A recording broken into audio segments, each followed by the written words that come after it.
আবারও ঈদে একসাথে কাজ করতে চলেছেন শাকিব খান এবং রায়হান রাফি। সিনেমার নাম তাণ্ডব। ঈদ মানেই সিনেমা হলে ভিড় জমবে। সাধারণত বাংলাদেশে ঈদ ছাড়া সিনেমা চালানো বড়ই মুশকিলের বিষয়। আর ঈদ মানেই যে শাকিব খানের সিনেমা গণমাধ্যমে আসবে তা তো সবাই নিশ্চিত।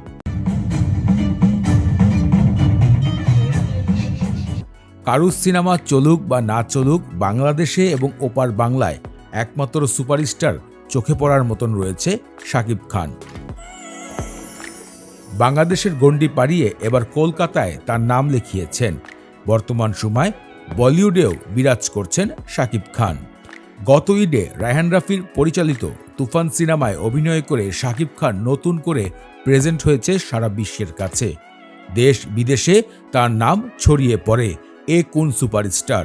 তেমনি এবার নতুন করে ফিরে আসছে নতুন রূপে, তাণ্ডব দিয়ে।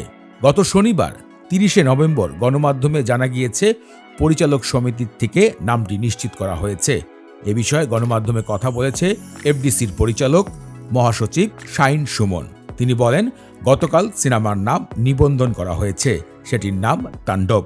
সিনেমাটি নির্মাণ করছেন রায়হান রাফি এবং এই সিনেমায় অভিনয় করবেন সুপারস্টার শাকিব খান।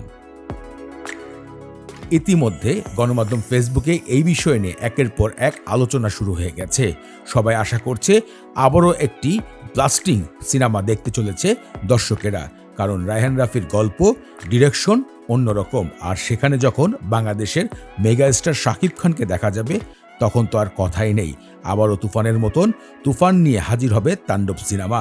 দর্শক, আপনাদের কাছে কি মনে হয়, তুফান সিনেমার মতন এবারও কি গণমাধ্যমকে চূর্ণ বিচূর্ণ করে দিবে তাণ্ডব সিনেমা? আপনাদের মূল্যবান মতামত ভিডিওতে কমেন্ট করে জানাবেন।